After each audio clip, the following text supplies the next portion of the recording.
Why isn't there a federal investigation finding the names of these alleged perpetrators and prosecuting them? There is a list. I've seen it. I've held it in my hand. We were told these would be released. I want every single name released. The public has the right to know. Joining us tonight is a very special guest who has once again landed at the forefront of the national news because of Jeffrey Epstein. May Epstein rot in hell.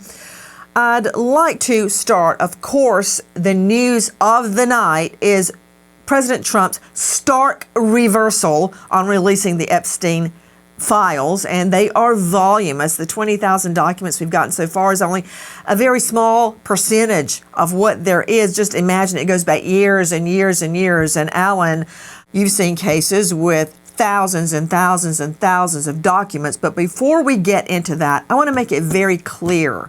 At one time, Professor Dershowitz was accused of molesting Virginia Giuffre. It has been agreed upon by Giuffre and her lawyers that Dershowitz was not involved. That said, Alan, you have landed in the middle of a stink bomb on this case, and part of it is because just recently you parsed words on Epstein's conviction. Remember that conviction in the early 2000s where he pled guilty to solicitation of a minor? Remember that? Many people call that pedophilia, but you are saying, no, it was not pedophilia. Well, I just think we have to get our words right. Pedophilia means very young girls, 13, 14, 12. The woman that the girl that he admitted to having sought sex on was 17 years and 10 months. That's terrible, and it's a crime, and it's underage, but it's not pedophilia. And so you can't say he's been convicted of pedophilia. Not that it makes such a difference, because he was accused of terrible, terrible things, including relatively young people. But it's bad enough without distorting the reality. And so what he did was horrible. What he did was inexcusable. And the moment I found out that he did it, I terminated my friendship with him. And by the way, the newly released documents prove that I was telling you the truth when I said that. Jeffrey hated my guts. In his emails, he talked about me being mentally ill. He talked about me being a terrible, terrible lawyer. If I had ever done anything wrong, the first thing he would have done was reveal it to people, but he didn't. So I'm glad these new emails are coming out, and I'm glad that President Trump has finally agreed to urge people to vote to have everything come out. The day I was falsely accused, I announced I want everything out. I want the FBI to investigate me. I waive all privileges because I knew I hadn't done anything wrong, and therefore everything would exculpate me, as of course it has. So if you're innocent, you should want everything out. And if you're guilty, well, maybe you shouldn't. No, I'm very curious as to why this has been such an obstacle in D.C. Why these files have been, it's like hide the ball. From the very beginning, we've gotten conflicting statements. We've been told by Bondi, they're sitting right here on my desk. I've got the client list, but then claiming, oh, there is no such thing. Do they think we're idiots, Alan? Well, there is a list of FBI names that the FBI got in interviewing the victims. And there is such a list. I've seen it. And the names have been redacted. Some of the names have been made public. George Mitchell, the former majority leader of the Senate, Ehud Barak, Bill Richardson, Jacques Cousteau's granddaughter.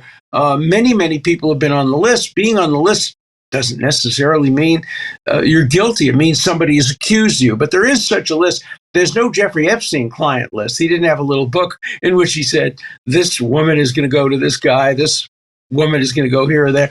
There's no such list like that. But the FBI does have names that they're suppressing. And the judges, this is the important point.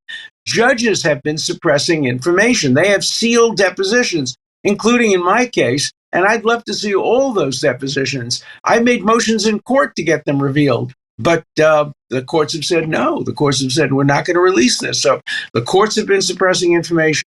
The government has been suppressing information. Now I think we're going to see the government information out there, but the court information is still going to be suppressed. And I think that your program, other programs, have the right to go to court and say, look, please, the public has the right to see this. Let's unseal these depositions.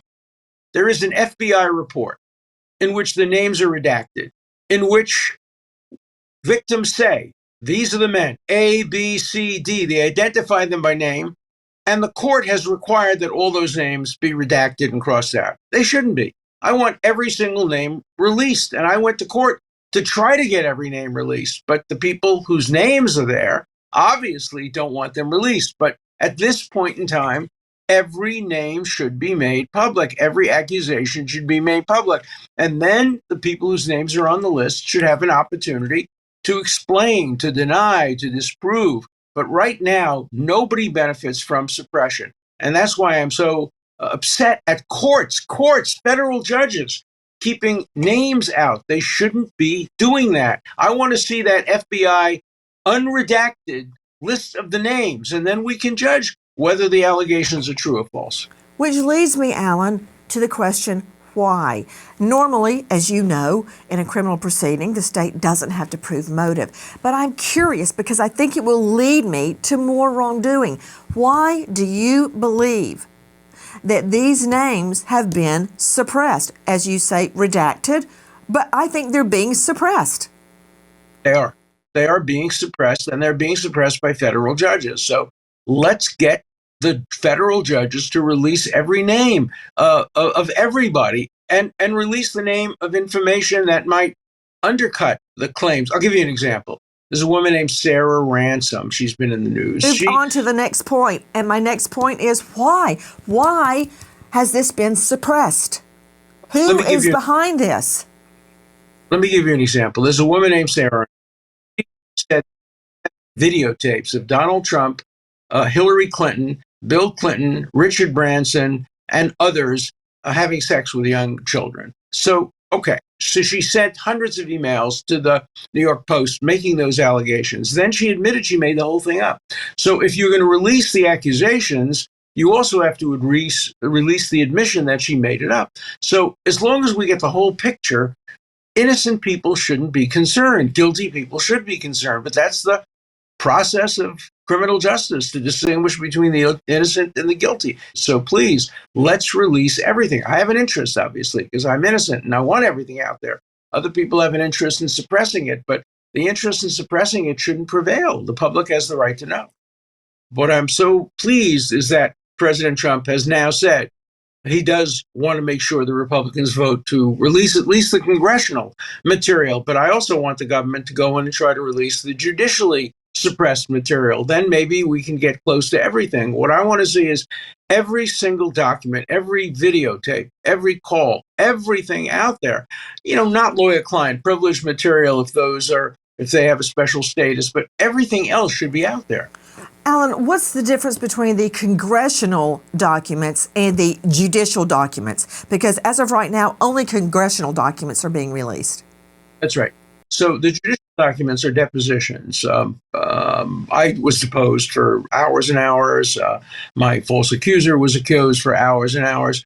Those have been suppressed, along with everybody else. In the Ghislaine Maxwell case, in other cases, the judges have suppressed, and they've also suppressed grand jury minutes. Now, I don't think grand jury minutes are going to give us very much, because prosecutors, all they have to do is send somebody into the grand jury to describe the evidence. But the depositions are very substantial, and they involve people very close to Jeffrey Epstein. I'm not at liberty to disclose the names of these people because they're sealed, but some of them are extremely close to Epstein, and it would be very, very important to have those documents out there. And I think the judges should release those documents. And they're more, in many ways, at least as important.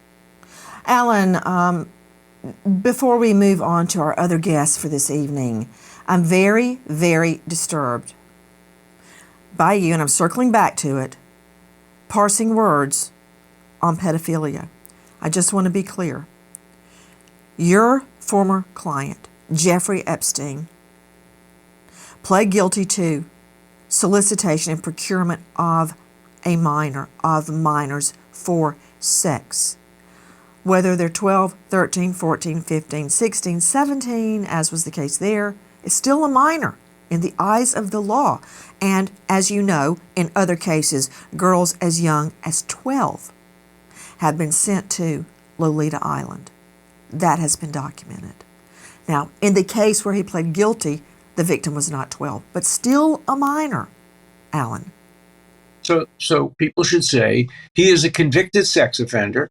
He is convicted of having sex with a minor, but they shouldn't say he's a convicted pedophile, because when you combine the two words, convicted, which means he's either pleaded guilty or has been found guilty, and pedophile, it suggests that he has been found guilty after due process of having sex with 12, 13, 14-year-olds. And that isn't true.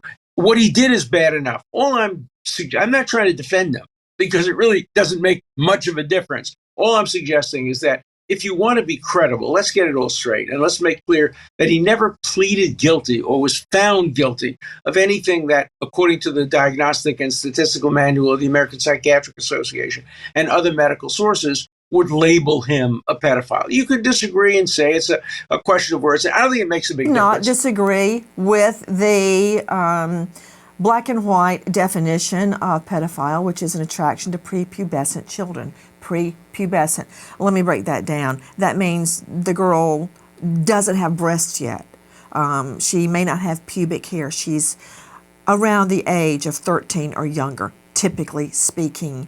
But at this juncture, to parse words about whether he's a convicted pedophile or convicted child sex molester or procuring sex with a minor is largely a false argument at this point. What do you think is going to happen, Alan, now? Will we ever get the truth? I think so. I think we're going to get the truth. I think there's so much public pressure and there's so much pressure from Congress that I think ultimately we're going to see all the emails, we're going to see the videotapes, if there are videotapes, and I know there are at least some videotapes of what happened in the living room of his house, because he arranged those videotapes with the police in Palm Beach County because somebody had stolen material from him. So I want everything out there, and I think that the public has been pushing for that. You've been pushing for it. Other people have been pushing, and I think you're going to prevail. I think in the end, everything will come out. It will exculpate innocent people like me. It will inculpate guilty people, and I don't know who they are, but whoever they are should be found guilty. And I think in the end, the truth will prevail, because I'm interested, as a professor, I'm interested in the truth. As an advocate, obviously, I'm interested in getting the best possible conclusion for my clients. But as a professor, I'm interested in the truth, and I want the whole truth to come out. And I think it will, and I think it will because of people like you pushing so hard to get everything out there. And you should keep pushing. Don't stop. Alan Dershowitz, representing one nasty devil after the next. Thanks for being with us tonight, Alan.